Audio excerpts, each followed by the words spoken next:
క్రీస్తునాథునియందు ప్రియమైనటువంటి సహోదరి సహోదరులారా,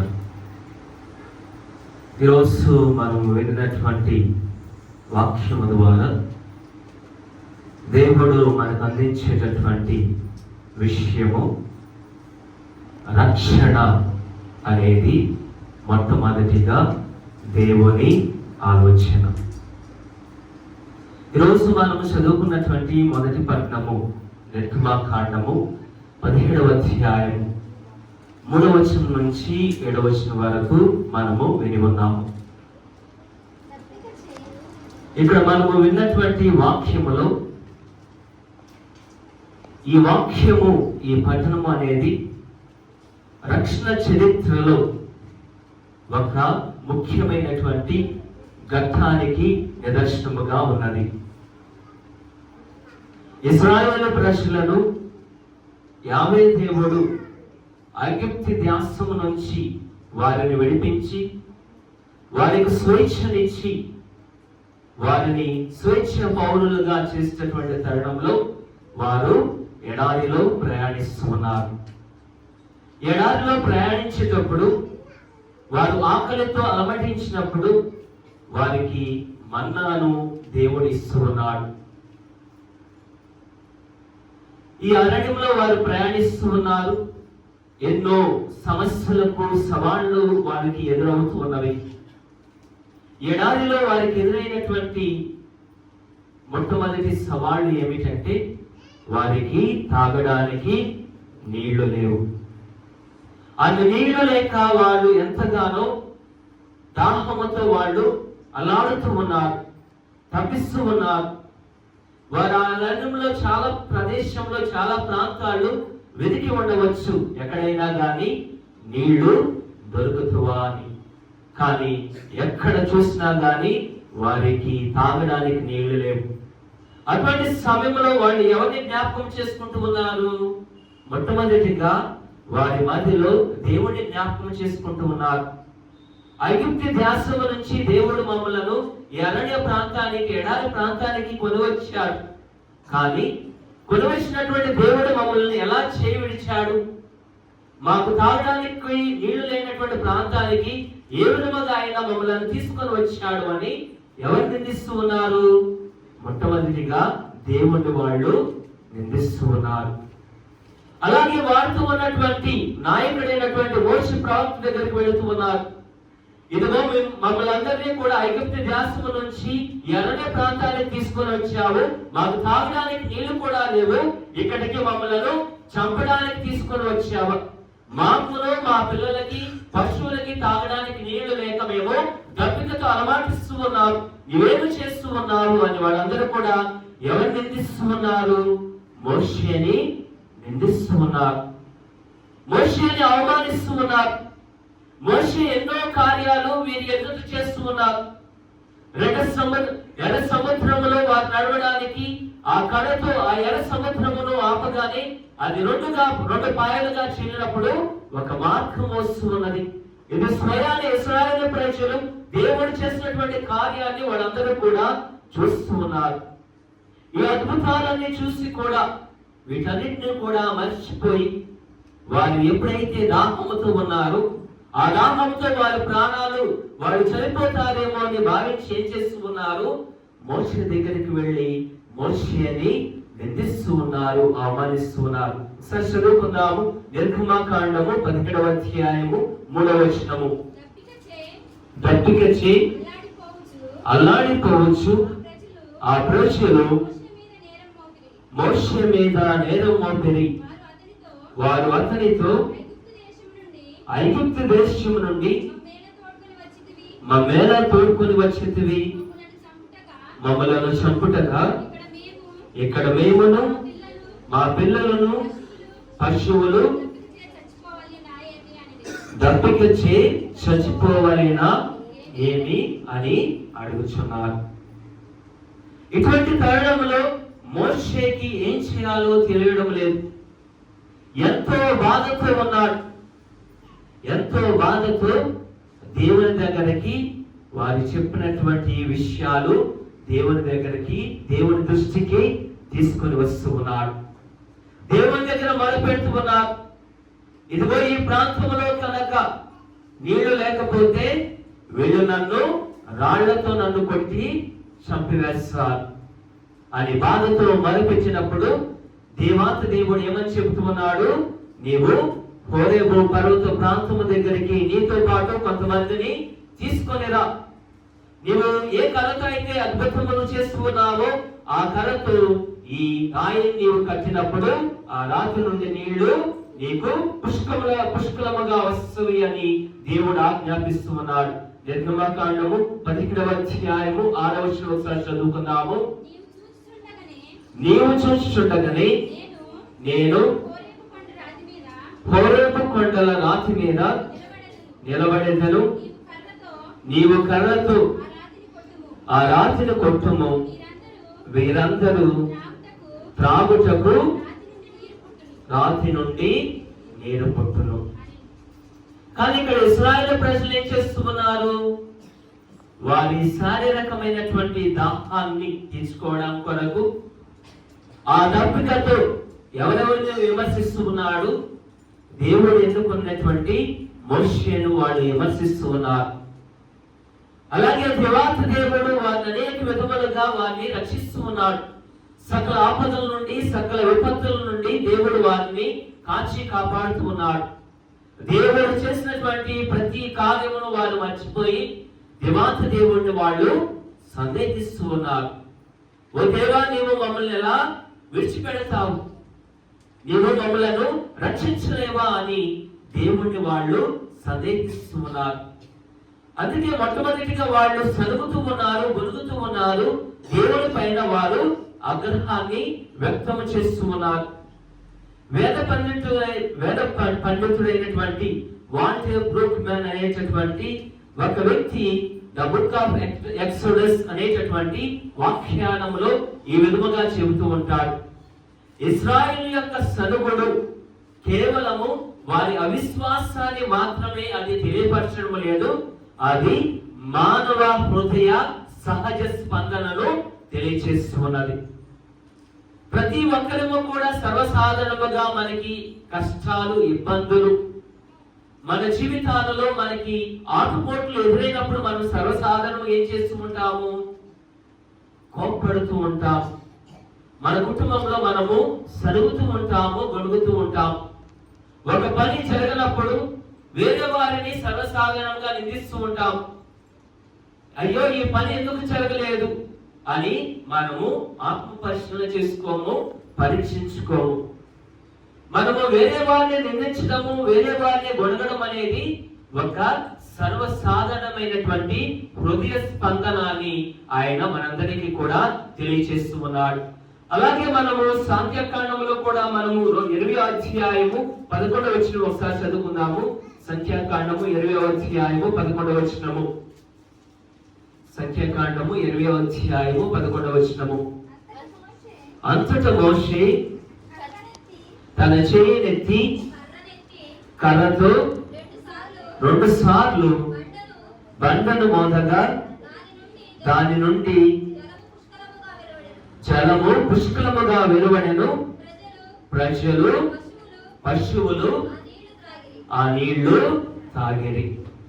ఇక్కడ బండ నుంచి నీళ్లు వెలువడినవి అనేది దేనికి సంకేతముగా ఉన్నది? మన రక్షకుడు త్వరలోనే రానై ఉన్నాడు. ఆ రక్షకుడు ఇచ్చేటటువంటి జీవజలముల దగ్గరకు ఎవరైతే వెళుతూ ఉంటారో వారికి సంపూర్ణమైనటువంటి జీవితాన్ని దేవుడు వారికి ఇస్తాడు అనేటువంటి విషయం మనకి అర్థమవుతున్నది. ఈ విషయం గురించి మనకి యోహాను సువార్తలో మనకి చాలా చక్కగా రాయబడుతున్నది. యోహాను సువార్త 19వ అధ్యాయము 34వ వచనం ఒకసారి చదువుకుందాము. యోహాను సువార్త 19వ అధ్యాయము 34వ వచనము. అయితే సైనికులలో ఒకడు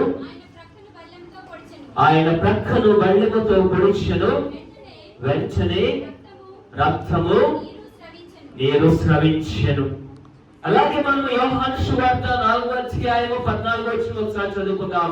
యోహాను సువార్త 4వ అధ్యాయము 14వ వచనము. కానీ నేను ఇచ్చు నీటిని త్రాగువాడు ఎన్నటికి తప్పికొనడు. బండ నుంచి వచ్చినటువంటి నీరు దేనికి చిహ్నముగా ఉన్నది? క్రీస్తు ప్రభువునకు చిహ్నముగా ఉన్నది. ఇదిగో త్వరలోనే రాన్నటువంటి మెస్సియా వస్తూ ఉన్నాడు. ఆ మెస్సియా మనకి జీవజలములను, ఆయన తన రక్షణను మనందరికీ కూడా ఇవ్వబోతూ ఉన్నాడు అనేది మోషే ఆ రాతిని కొట్టడం ద్వారా ఆ రాతిలో నుండి వెలువడినటువంటి నీళ్లు ఆ రక్షకుడిచ్చేటటువంటి జీవజలములకు నిదర్శనముగా ఉన్నవి. ప్రియమైనటువంటి సహోదరి సహోదరులారా, విశ్వాస యాత్రలో ఎన్నో పరీక్షలకు మనము గురి అవుతూ ఉంటాం. మనకి ఆటుపోట్లు, కష్టాలు, ఇబ్బందులు అనేవి సర్వసాధారణంగా మన జీవితంలో వస్తూ ఉంటవి. ఇటువంటి సమయంలో మనము మన విశ్వాసాన్ని కోల్పోకూడదు. మన దేవుణ్ణి మనము సందేహించకూడదు. మన దేవుణ్ణి మనం ఇశ్రాయేలు ప్రజల వలె పరీక్షించకూడదు. కానీ ఇశ్రాయేలు ప్రజలకు కష్టాలు వచ్చినప్పుడు, ఇబ్బందులు వచ్చినప్పుడు ఏం చేస్తూ ఉన్నారు? వాళ్ళు పదే సార్లు నిజముగా దేవుడు మాతో ఉన్నాడా అని వాళ్ళు సందేహిస్తూ ఉన్నారు. మనం ఒకసారి చదువుకుందాము. నిర్గమకాండము 17వ అధ్యాయము 7వ వచనము. ఇశ్రాయేలీయులు జగడమాడుట చేతను వారు యావే మనతో పాటు ఉన్నాడా లేడా అని సందేహించుచు యావేనే పరీక్షించుట చేతనే ఆ చోటుకి మస్సా అనియు మెరీబా అనియు పేర్లు వచ్చెను. దేవుడు మాతో ఉన్నాడా ఈ కష్టకాలంలో అని వాళ్ళు ఏం చేస్తూ ఉన్నారు? దేవుని వాళ్ళు సందేహిస్తూ ఉన్నారు. వాళ్ళు ఆ ప్రాంతంలో సందేహించారు, ఆ అరణ్య ప్రాంతంలో వాళ్ళు సందేహించారు. కాబట్టి ఆ ప్రాంతానికి ఏమని పేర్లు వస్తూ ఉన్నవి? మస్సా లేక మెరీబా. మస్సా అంటే పరీక్షించుట, మెరీబా అంటే జగడమాడుట. ఈ విధముగా యేసుక్రీస్తు దేవాంత దేవుణ్ణి, దేవుని యొక్క క్రియలను వాళ్ళు విస్మరించి దేవుని మీద వాళ్ళు తిరుగుబాటు చేస్తూ ఉన్నారు. కానీ దేవుడు వారిని విడనాడలేదు. వారి ఆపద సమయాలలో, వారి కష్టాలలో, వారి ఇబ్బందులలో దేవుడు వారి కంటే ముందుగా నడిచి వారిని ఎల్లవేళలా రక్షిస్తూ ఉన్నాడు. ఇదే విషయాన్ని ఈ రోజు మనం చదువుకున్నటువంటి పునీత పౌలు గారు మనందరికీ కూడా చాలా చక్కగా తెలియజేస్తూ ఉన్నాడు. దేవుడు ప్రేమామయుడు. ఆయన తన ప్రేమను మన హృదయాలలో కృమ్మరించాడు అని మనందరికీ కూడా రోమీయులకు రాసిన లేఖ 5వ అధ్యాయము 5వ వచనంలో మనందరికీ కూడా చాలా చక్కగా రాయబడుతూ ఉన్నది. ఈ నిరీక్షణ మనకు నిరాశను కలిగింపదు. ఏలైనా దేవుడు మనకు ఒసగిన పవిత్రాత్మ ద్వారా తన ప్రేమతో మన హృదయములను నింపెను. దేవుడు మనల్ని ఎల్లవేళలా ప్రేమిస్తాడు. మన అయోగ్యత, మన బలహీనత, మన పాపము ఆయనకి ఎటువంటి అడ్డంకులు కావు అనేటటువంటి సందేశము మనకి పునీత పౌలు గారు తెలియజేస్తున్నాడు. రోమీయులకు రాసిన లేఖ 5వ అధ్యాయము 8వ వచనం ఒకసారి చదువుకుందాం. రోమీయులకు రాసిన లేఖ 5వ అధ్యాయము 8వ వచనము. కానీ మనము పాపాత్ములమై ఉన్నప్పుడే క్రీస్తు మన కొరకై మరణించెను కదా, ఇట్లు దేవుడు మనపై తనకు ఉన్న ప్రేమను చూపుచున్నాడు. మనము ఎన్ని పాపాలు చేసినా గాని, ఎన్ని మోసపూరితమైనటువంటి కార్యాలు చేసినా గాని, దేవుడిని విస్మరించినా గాని, దేవుడు మనల్ని ఎల్లవేళలా ప్రేమిస్తూనే ఉంటాడు. పునీత అలెగ్జాండ్రియా క్లెమెంట్ అనేటటువంటి పునీతుడు కూడా ఇదే విషయాన్ని మనకి చాలా చక్కగా వివరించి చెబుతూ ఉంటాడు. దేవుడు మనల్ని ప్రేమించడానికి మనము అర్హులము కావాల్సిన లేదు. ఎందుకంటే దేవుడు ప్రేమామయుడు. ఆయన స్వభావమే ప్రేమ అని మనందరికీ తెలియజేస్తున్నాడు. అలాగే పునీత తెరేసా లిసూసా అనేటటువంటి ఆ పునీతురాలు కూడా మనందరికీ చాలా చక్కటి వాక్యముతో మన హృదయాలను కదిలింపు చేస్తూ ఉంటది. నాకు నా అయోగ్యత తెలుసు, కానీ నా అయోగ్యతలోనే నేను దేవుని ప్రేమను పొందడానికి అర్హురాలను అవుతూ ఉన్నారు. ఆమె చెప్పినటువంటి విషయాన్ని మనము ఒకసారి మననం చేసుకున్నట్లయితే అది ఎంతో మనకి చాలా హృదయ స్పందనను మనకి ఆలోచించేటటువంటి విధముగా ఈ వాక్యం అనేది ఉంటూ ఉన్నది. ప్రేమైనటువంటి సహోదరి సహోదరులారా, ఈ రోజు మనం చదువుకున్నటువంటి వాక్యములో దేవుడు మనకి చెప్పేటటువంటి విషయం ఏమిటి? దేవుడు మొట్టమొదటిగా తన రక్షణను ప్రతి ఒక్కరికి కూడా ఇవ్వడానికి, పాపాత్ములైనా గాని సజ్జనులైనా గాని దేవుడు ప్రతి ఒక్కరిని కూడా రక్షించడానికి ఈ లోకానికి వచ్చాడు అనేటటువంటి సందేశాన్ని మనందరికీ కూడా చాలా చక్కగా వివరిస్తున్నారు. అలాగే ఈ రోజు మనం చదువుకున్నటువంటి సుశేషణ పట్టణంలో మనకి వినబడేటటువంటి ఒక విషయము సమరయ స్త్రీ. మరి చాలా సార్లు దీని గురించి మీరందరూ కూడా విని ఉంటారు. సమరయ స్త్రీ అంటే అర్థం ఏమిటి? సమరయ స్త్రీ అంటే అర్థం ఏమిటి? దేవుడు వెతుకుతున్న మానవ ఆత్మని పునీత అగస్టిన్ గారు తెలియజేస్తున్నారు. దేవుడు వెతుకుతున్న మానవ ఆత్మ. సమరయులు అంటే ఎవరు? సమరయులు ఏ విధముగా ఏర్పడ్డారు? సమరయులు ఏ విధముగా ఏర్పడ్డారు? మనము ఈ చరిత్రను ఒకసారి మనం చదువుకున్నట్లయితే మనందరికీ కూడా చాలా చక్కగా అర్థమవుతూ ఉన్నది. సమరయులు అనేటటువంటి వారు ఒక తెగకు చెందినటువంటి వారు. వారు అన్య దేవతలను కొలుస్తూ ఉండేటటువంటి వారు. మనం పరిశుద్ధ గ్రంథములో మనందరము కూడా మనం చదువుకున్నట్లయితే రాసుల 2వ గ్రంథము 17వ అధ్యాయము 24వ వచనంలో మనకి రాయబడుతూ ఉన్నది. రాసుల 2వ గ్రంథము 17వ అధ్యాయము 24వ వచనము.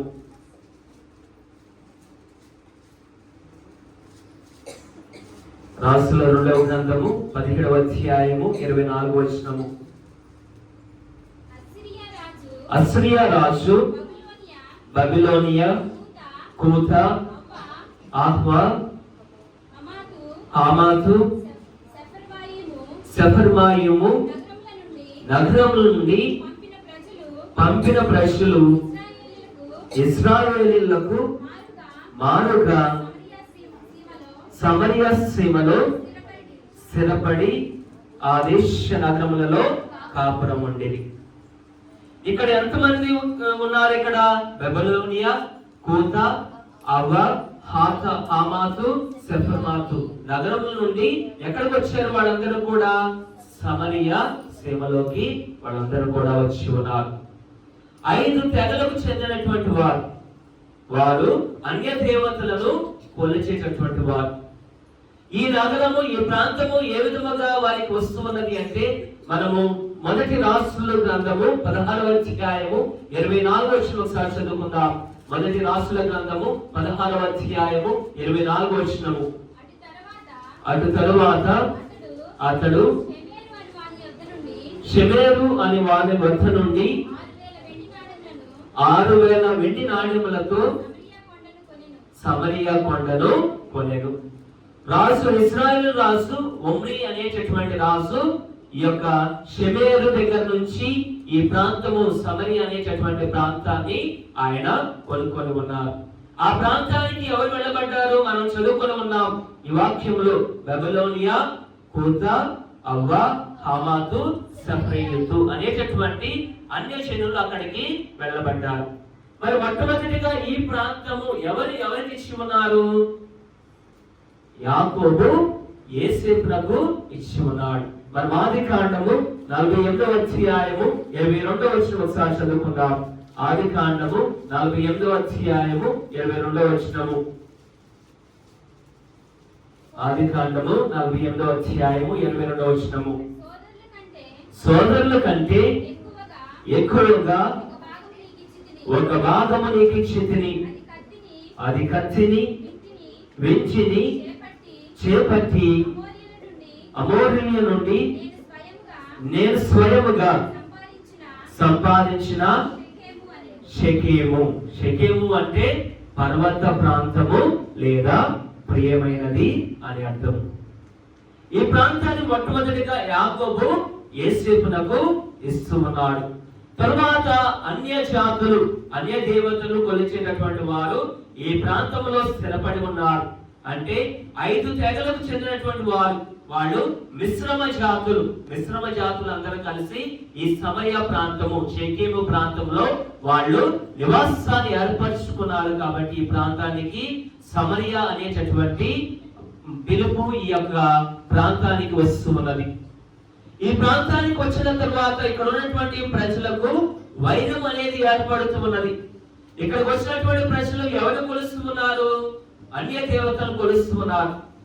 ఈ సమరయాన్ని పరిపాలించేటటువంటి వారు ఎవరు? ఇశ్రాయేలు ప్రజలు, యూదయ ప్రజలు. వాళ్ళు యావేను మాత్రమే వాళ్ళు ఆరాధించినటువంటి వారు. ఈ మిశ్రమయ జాతులు ఇక్కడికి ఎప్పుడైతే వచ్చి ఉన్నారో వారు అన్య దేవతలు వాళ్ళు కొలుస్తూ వారు యావేని ఆరాధించడం లేదు, యావేని తిరస్కరిస్తూ ఉన్నారు. అటువంటి సమయంలో అక్కడికి యావే దేవుడు వారి మీద మండిపడి సింహాలను పంపించి, ఎవరైతే యావేని తప్ప అన్య దేవతలను వారు కొలుస్తూ ఉన్నారో వారందరి పైన సింహాలను పంపించి వారిని చంపుతూ ఉన్నారు.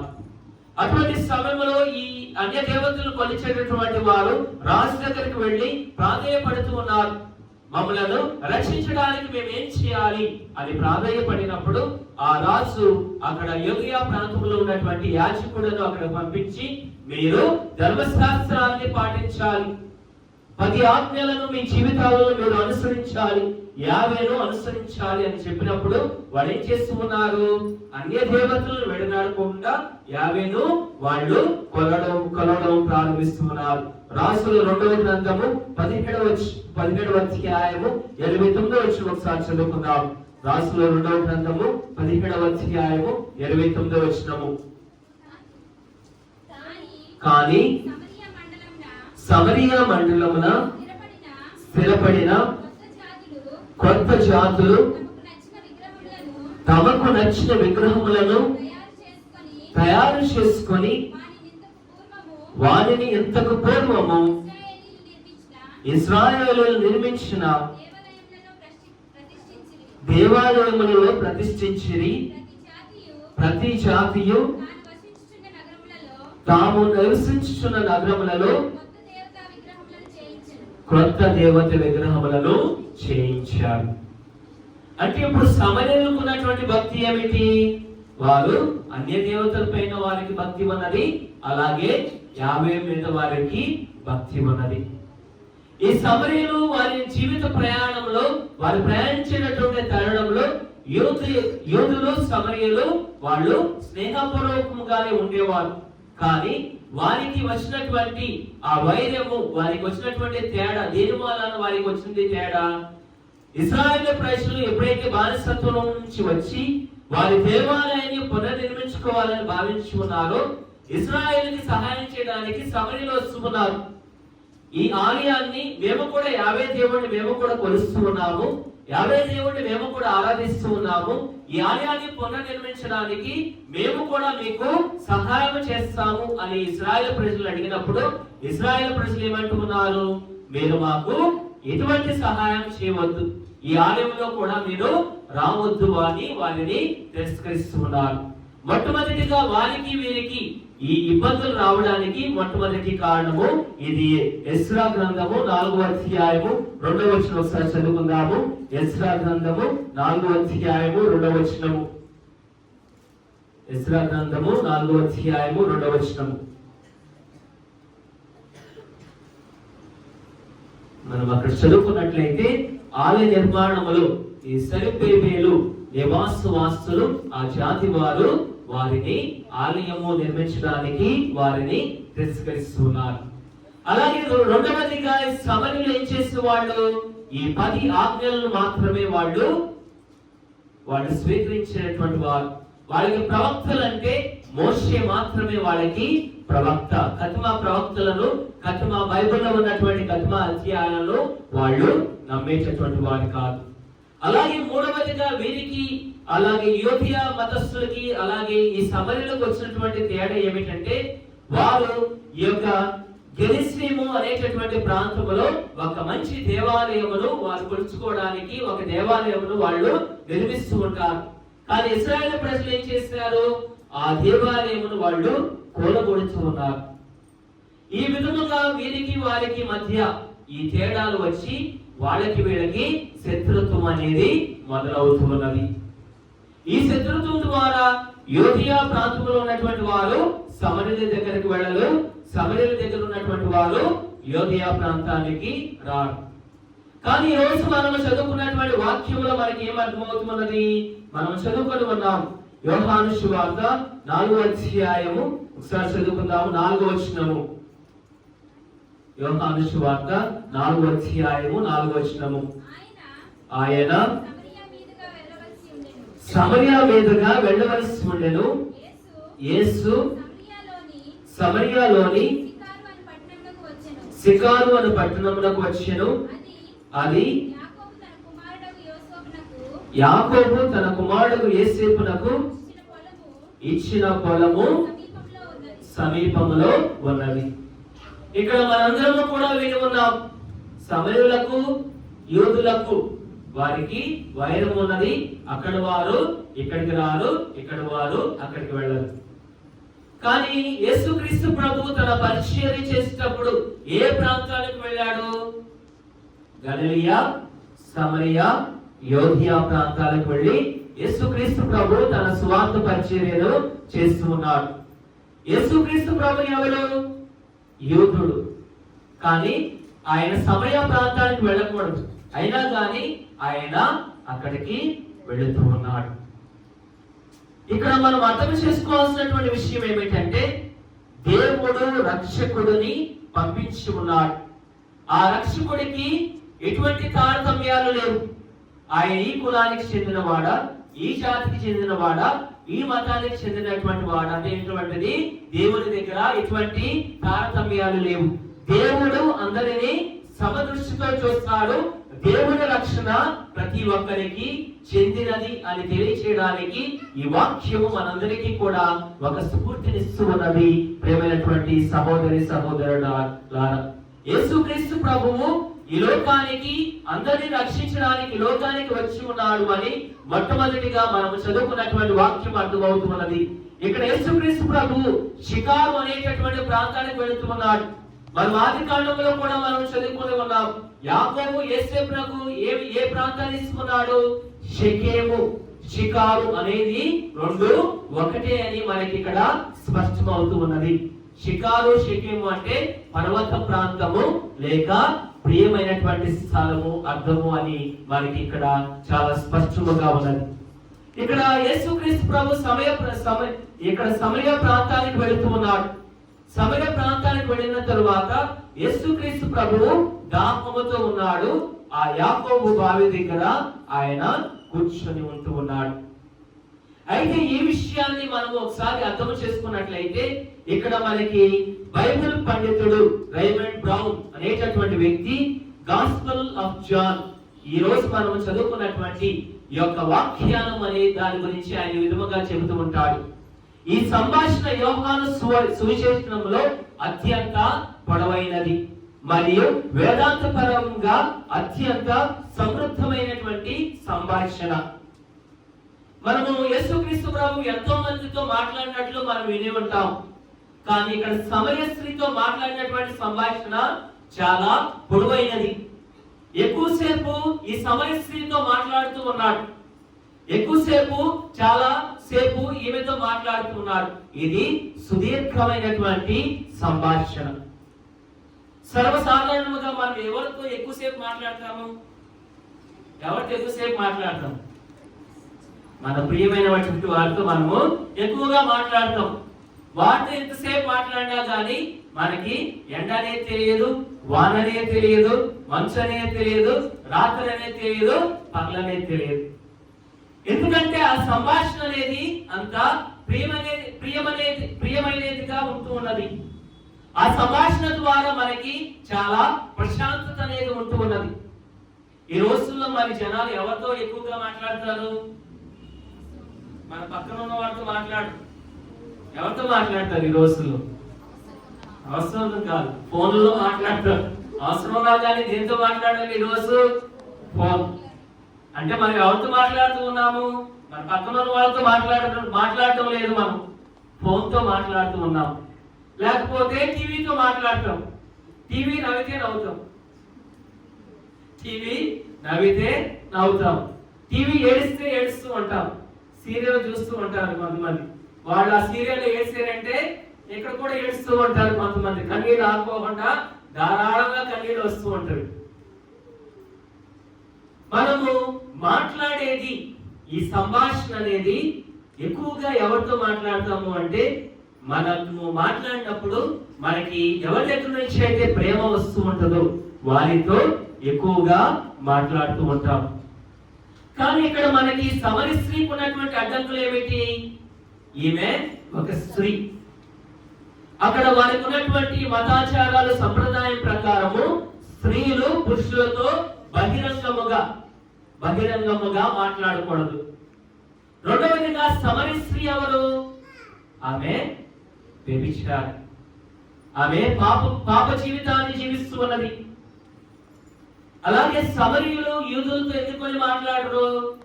వాళ్ళు పాపాత్ములని, వాళ్ళు విగ్రహారాధికులని, వాళ్ళు అశుద్ధులని వాళ్ళు యూదులు సమరీయులతో మాట్లాడేటటువంటి వారు కాదు. ఇన్ని అడ్డంకులు ఉన్నా కానీ, ఇన్ని అవరోధాలు ఉన్నా కానీ యేసుక్రీస్తు ప్రభు వీటన్నిటిని పక్కన పెట్టి ఆ బావి దగ్గరకు వచ్చినటువంటి సమరయ స్త్రీతో మాట్లాడుతున్నారు. ఇక్కడ మనము గ్రహించినట్లయితే ఆ స్త్రీకి ఏమైనా పేరు ఉన్నదా? ఆ స్త్రీకి ఏదైనా పేరు ఉన్నదా? సమరయ స్త్రీ అంటే ఆమె ఎవరికి ఆమె ప్రతినిధిగా ఉన్నది? వారి సమాజానికి ప్రతినిధిగా ఉన్నది. వారి సమాజానికి ఆమె ప్రతినిధిగా ఉన్నది. ప్రేమైనటువంటి సహోదరి సహోదరుల, అలాగే మనం మంచి సమరయుడు అనేటటువంటి ఆ ఉపమానాన్ని మనం చదువుకుంటూ ఉంటాం. ఆ ఉపమానంలో కూడా పేరు అనేది ఉన్నదా? ఆ ఉపమానంలో కూడా పేరు అనేది లేదు, కానీ మంచి సమరయుడు అని అక్కడ రాయబడుతున్నది. అలాగే ఇక్కడ కూడా ఈరోజు మనం చదువుకున్నటువంటి ఉపమానంలో కూడా ఇక్కడ ఏమో రాయబడుతున్నది? సమరయ స్త్రీ అని రాయబడుతున్నది. అంటే వారి సమాజానికి ఈమె ప్రతినిధి అని అర్థం. అయితే ఇక్కడ ఏం చేస్తున్నది? ఈమె మధ్యాహ్నం సమయంలో యాకోబు బావి దగ్గరికి నీళ్లను తీసుకువెళ్ళడానికి ఆమె అక్కడికి వస్తూ ఉన్నది. సర్వసాధారణంగా బావి దగ్గరికి ఎప్పుడు వెళ్తారు? నీళ్లు తోడుకోవడానికి. మనం నీళ్లు కావాలంటే ఎప్పుడు తీసుకుంటాం? సర్వసాధారణంగా ఉదయం గాని సాయంత్రం గాని. మధ్యాహ్నం ఎవరైనా వెళ్తారా? ఎవరు వెళ్ళరు. మరి ఎందుకు వెళ్ళింది ఆవిడ అక్కడికి? ఎందుకు వెళ్ళింది ఆమె అక్కడికి అంటే ఆమె పాపాత్మురాలు. ఆమెతో మాట్లాడేటటువంటి వారు లేరు, పలకరించేటటువంటి వారు లేరు. ఎవరికంట అయినా ఆమె పడితే ఆమెను ఏమంటూ ఉంటారు? నిందిస్తూ ఉంటారు, అవమానిస్తూ ఉంటారు. ఆమెలో ఉన్నటువంటి ఆ సిగ్గుతో తట్టుకోలేక ఆమె ఉదయం వెళ్ళలేదు, సాయంత్రం వెళ్ళలేదు, మధ్యాహ్నం సమయంలో ఎవరు ఆ ప్రాంతంలో ఉండరు అని గ్రహించి ఆమె ఆ ప్రాంతానికి వెళుతూ ఉన్నది. ప్రియమైనటువంటి సహోదరి సహోదరులారా, ఆ ప్రాంతానికి వెళ్ళినప్పుడు యేసుక్రీస్తు ప్రభువు ఆమె వైపు చూసి అంటూ ఉన్నాడు, అమ్మా నేను దాహముతో ఉన్నాను, నాకు త్రాగడానికి నీళ్ళివ్వు. యేసుక్రీస్తు ప్రభు ఆమెతో మాట్లాడుతూ ఉన్నాడు, ఆమెతో సంభాషిస్తూ ఉన్నాడు. అయినప్పటికీ ఆమె ఏం చేస్తూ ఉన్నది? నిరాకరిస్తూ ఉన్నది. నేను సమరయురాలని, యూదులతో మేము మాట్లాడము, యూదులతో ఎటువంటి మాకు ఈ స్నేహపూర్వకమైనటువంటి సంబంధం లేదు, వారికి మేము ఏమి ఇవ్వము, వాళ్ళు మాకు ఏమి ఇవ్వరు అని వారి సాంప్రదాయక పూర్వకముగా వారికి ఉన్నటువంటి శత్రుత్వాన్ని అక్కడ యేసుకి కనబరుస్తూ ఉన్నది. యేసుక్రీస్తు ప్రభు సంభాషిస్తూ మాట్లాడేటటువంటి తరుణంలో ఆమెతో అంటూ ఉన్నాడు, ఇదిగో ఈ నీళ్లను నీవు తాగుతూ ఉన్నావు, నీవు మరలా దప్పిక చెందుతూ ఉన్నావు, కానీ నేను ఇచ్చేటటువంటి నీళ్లను నీవు తాగినేడలా నీవు ఎన్నటికీ దప్పిక చెందవు, ఎన్నటికి నీవు దప్పిక చెందవు. మనము దర్శన గ్రంథము 22వ అధ్యాయము 17వ వచనం ఒకసారి చదువుకుందాము. దర్శన గ్రంథము 22వ అధ్యాయము 17వ వచనము. ఆత్మ వధువు రమ్ము అని పలుకుచున్నారు, దీనిని విన్న ప్రతి వ్యక్తియు రమ్ము అని పలుకువలెను. దప్పిక కొనిన వారందరూ రెండు ఇష్టపడువారు అందరూ జీవజలములను ఉచితముగా పుచ్చుకోవలేను.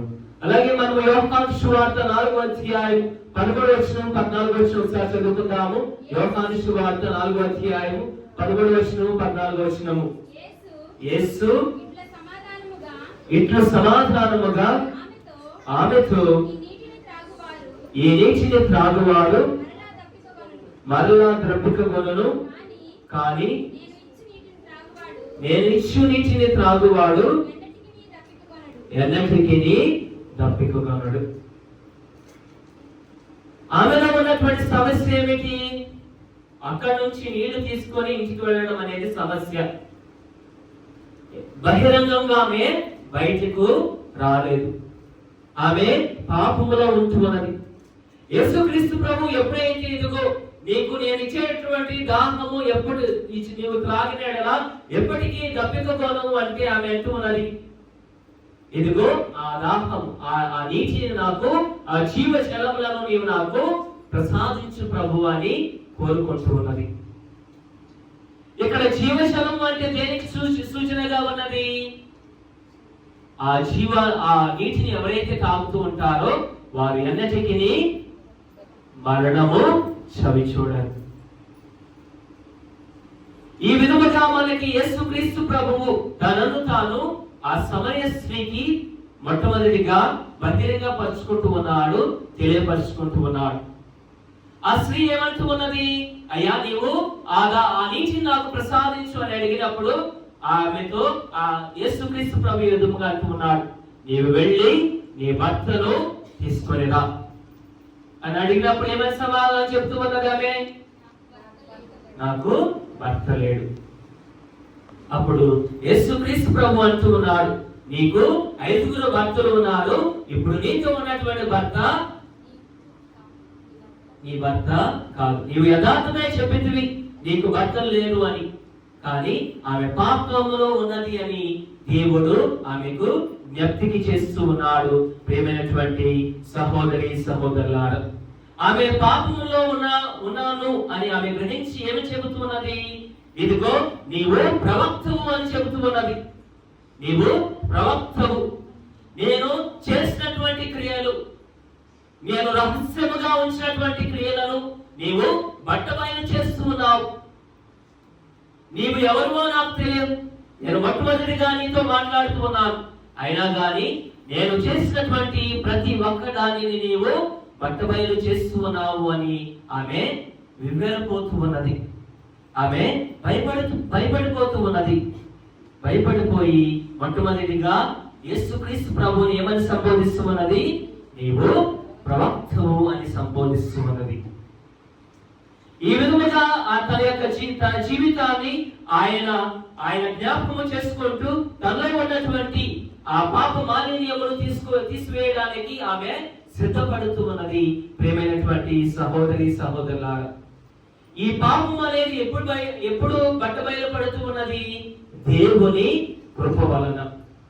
దేవుని కృప వలన మనము చేసినటువంటి ప్రతి ఒక్కటి కూడా దేవుని దగ్గర మనము అంగీకరించగలుగుతాం. మనలో ఉన్నటువంటి పాపాన్ని విడనాడి మనము శుద్ధులము కాగలము అనేది సమరస్త్రీ మనందరికీ కూడా తెలియజేస్తున్నది. తెలియజేసిన తరువాత వారికి ఉన్నటువంటి ఆ యొక్క గ్రంథాల ప్రకారం వారు విశ్వసించేటటువంటి విశ్వాసాన్ని క్రీస్తుకి వెల్లడిస్తూ ఉన్నది. ఏమని చెబుతూ ఉన్నది? అయ్యా, మా అందరికీ కూడా ఒకే ఒక్క నమ్మకము, మేము అందరము కూడా విశ్వసించేటటువంటి సత్యం ఏమిటి? ఇదిగో మా కొరకు యేసుక్రీస్తు అనేటటువంటి మెస్సయ్య రానున్నాడు, ఆయన ప్రతి ఒక్కటి కూడా మాకు తెలియచేస్తాడు. ఏమని తెలియచేస్తున్నది ఆమె? మేము యేసుక్రీస్తు ప్రభువుని విశ్వసిస్తూ ఉన్నాం, ఆయన త్వరలోనే రానున్నాడు, ఆయన రావడం ద్వారా మాకు సమస్తము ఆయన తెలియపరుస్తూ ఉన్నాడు, సత్యం ఏమిటో అన్నది మాకు తెలియపరుస్తూ ఉన్నాడు అని ఆయనతో సంబోధిస్తూ ఉన్నది. సంబోధించినప్పుడు ఆయన ఏమంటూ ఉన్నాడు? నీతో మాట్లాడేది నేనే. నిజమైనటువంటి ఆరాధికులు ఎవరో కూడా ఆయన తెలియజేస్తున్నారు. నిజమైనటువంటి ఆరాధికులు అంటే తండ్రిని సత్యముతో పరిశుద్ధాత్మతో ఆరాధించువారు. సత్యముతో ఆత్మతో ఆరాధించువారే నిజమైనటువంటి ఆరాధికులు అని యేసుక్రీస్తు ప్రభు తెలియజేస్తున్నాడు. అందుకే సమరస్త్రీ ఏమంటున్నది, ఇదిగో మాకు అతి పవిత్రమైనటువంటి స్థలం ఏమిటి? గెరిసేము వాళ్ళకి అతి పవిత్రమైనటువంటి స్థలం. అలాగే యోగ్య ప్రజలకు అతి పవిత్రమైనటువంటి స్థలం ఏమిటి? యెరూషలేము అతి పవిత్రమైనటువంటి స్థలం. ఇదిగో ఈ ప్రాంతాలకు వెళ్ళి మేము ప్రార్థించాలా, ఈ ప్రాంతాలకు వెళ్ళి మేము ఆశీర్వాదం తీసుకోవాలా అని అడిగినప్పుడు నిజమైనటువంటి ఆరాధన అంటే దేవుణ్ణి ఆత్మతో సత్యముతో ఆరాధించడం. ఈ ప్రాంతానికి, స్థలానికి, ఈ వ్యక్తికి సంబంధించినది కాదు నిజమైనటువంటి ఆరాధన అంటే. నిజమైనది ఆరాధన అంటే దేనిలో నుంచి ఉట్టిపడాలి? మన హృదయంలో నుంచి ఉట్టిపడాలి. మన హృదయ స్పందన అనేది నిజమైనటువంటి భక్తి అని ఈరోజు సమరస్త్రీకి తెలియజేస్తున్నాడు. సమరస్త్రీకి తెలియజేస్తూ ఏమంటూ ఉన్నాడు? ఆమెకి ఏమని తెలియజేస్తున్నాడు? నిజమైనటువంటి రక్షకుడు, నిజమైనటువంటి మెస్సియాని మొట్టమొదటిగా యేసుక్రీస్తు ప్రభు ఎవరికి తెలియజేస్తున్నాడు? సమరస్త్రీకి తెలియజేస్తున్నాడు. ఒకసారి చదువుకుందాము మనము అక్కడ రాసినటువంటి వాక్యము. యోహాను సువార్త 4వ అధ్యాయము 25వ వచనం చదువుకుందాం. అప్పుడు ఆ స్త్రీ క్రీస్తు అనబడు మెస్సయ్య రానున్నాడు అని నేను ఎరుగుదును. ఆయన వచ్చినప్పుడు మాకు అన్ని విషయములు తెలియచేయును అని పలికెను. నీతో మాట్లాడుచున్న నేనే ఆయనను అని యేసు చెప్పాను. ఆమె అప్పుడు వరకు ఏ విధముగా తన జీవితాన్ని జీవిస్తున్నది? భయముతో జీవిస్తున్నది. ఈ పట్టణంలో ఉన్నటువంటి షికారు పట్టణంలో ఉన్నటువంటి వారు నన్ను ఏ విధముగా వాళ్ళు భావిస్తున్నారు అని ఎంతగానో ఆమె తనలో తాను అనుకుంటూ ఉన్నది. కానీ యేసుక్రీస్తు ప్రభువుని ఎప్పుడైతే ఆమె తన సంభాషణ ద్వారా యేసుక్రీస్తువే నిజమైనటువంటి మెస్సయ్య రక్షకుడు అని తెలుసుకుంటూ ఉన్నదో ఆమె అక్కడి నుంచి పరిగెత్తుకుని వెళ్ళి పట్టణంలో ఉన్నటువంటి ప్రతి ఒక్కరికి కూడా ఏమని తెలియజేస్తున్నది? ఒకసారి మనం చదువుకుందాము. యోహాను సువార్త 4వ అధ్యాయము 29వ వచనము. ఒక మనుష్యుడు నేను చేసినవి అన్నీ చెప్పెను, వచ్చి చూడుడు, ఆయన క్రీస్తు ఏమో అని చెప్పెను. 30వ వచనము. ప్రజలు పట్నము నుండి బయలుదేరి ఆయన వద్దకు వెళ్ళిరి. ఆయన వద్దకు పట్టణంలో ఉన్నటువంటి ప్రజలందరూ కూడా బయలుదేరి ఆయన వద్దకు వెళ్ళిరి. ఇప్పుడు వరకు ఆ స్త్రీని ఏమని భావించి ఉన్నారు? అక్కడ ఉన్నటువంటి పట్టణంలో ఉన్నటువంటి ప్రజలందరూ కూడా పాపాత్మురాలు అని భావించి ఉన్నారు. కానీ ఎప్పుడైతే ఈమె ఈ విషయాన్ని నేను రక్షకుడను చూసి ఉన్నాను, నాకు జరిగినటువంటి విషయాలన్నింటినీ ఆయన బయలుపరుస్తూ ఉన్నాడు, వచ్చి చూడండి అనగానే పట్టణంలో ఉన్నటువంటి ప్రజలందరూ కూడా బయలుదేరి యేసుక్రీస్తు దగ్గరికి వస్తూ ఉన్నారు. 42వ వచనం, 41వ వచనం, 42వ వచనం ఒకసారి చదువుకుందాము. ఆయన ఉపదేశమును ఆలకించి ఇంకను అనేకులు ఆయనను విశ్వసించిరి. మేము ఇప్పుడు నీ మాటలను బట్టి విశ్వసించటలేదు, మేము స్వయముగా ఆయన ఉపదేశమును వింటిమి, వాస్తవముగా ఆయన లోక రక్షకుడు అని మాకు తెలియను. సమరస్త్రీ ఏం చేస్తున్నది? సమరయులు అనేటువంటి ఆ ప్రాంతానికి, ఆ పట్టణ ప్రజలకు యేసుక్రీస్తు ప్రభువు నిజమైనటువంటి రక్షకుడు అని చెప్పగానే వాళ్ళందరూ కూడా క్రీస్తు ఉపదేశములను విశ్వసించి వాళ్ళందరూ కూడా ఏమని చెప్తున్నారు? చివరిగా వాస్తవముగా ఆయన రక్షకుడు అని తెలియజేస్తున్నారు. ఈ విషయం గురించి పునీత 2వ జాన్ పాల్ గారు ఆయన రాసినటువంటి ఒక లేఖలో ములేరియస్ దిగ్నితాతే అనేటటువంటి ఒక లేఖలో ఈ విధముగా తెలియజేస్తున్నారు. సమరయ స్త్రీ మొట్టమొదటి స్వార్థికురాలు. ఆమె తన సమాజానికి యేసుతో సమావేశమైనటువంటి అవకాశాన్ని కల్పించింది. యేసుకి సాక్షిగా నిలిచినటువంటి మొట్టమొదటి స్త్రీ సమరయ స్త్రీ. ఈ వాక్యాన్ని ఆలకించినటువంటి మనందరము కూడా క్రీస్తు ప్రభువుకి సాక్షులుగా జీవించాలి. ఆయన మనతో మాట్లాడినటువంటి విషయాలు మనం ఎవరితో పంచుకోవాలి? మన కుటుంబంలో ఉన్నటువంటి వారికి, మన పట్టణ ప్రజలకి మనము పంచుకోవాలి. వారికి చెప్పాల్సినటువంటి సత్యం ఏమిటి? వాస్తవముగా ఆయన దేవుని కుమారుడు, మన రక్షకుడు అని మనందరము కూడా తెలియచేయాలి. మన వాక్యాన్ని ఇతరులు ఆలకించాలంటే మన జీవితాన్ని మనం మార్చుకోవాలి. ఈ సమరయ స్త్రీ ఎలాగైతే తన జీవితాన్ని మార్చుకొని అక్కడ ఉన్నటువంటి ప్రజలందరికీ కూడా ఇదిగో నేను మార్పు చెందినటువంటి స్త్రీని అని అక్కడ ఉన్నటువంటి ప్రజలందరికీ కూడా తెలియజేస్తున్నదో, మనందరికీ కూడా దేవుడిచ్చినటువంటి ఈ తపస్సు కాలంలో మనందరము కూడా మార్పు చెంది క్రీస్తు ప్రభువు రక్షణను మనందరము కూడా పొందుతూ క్రీస్తుకి సాక్షులు కావాలి.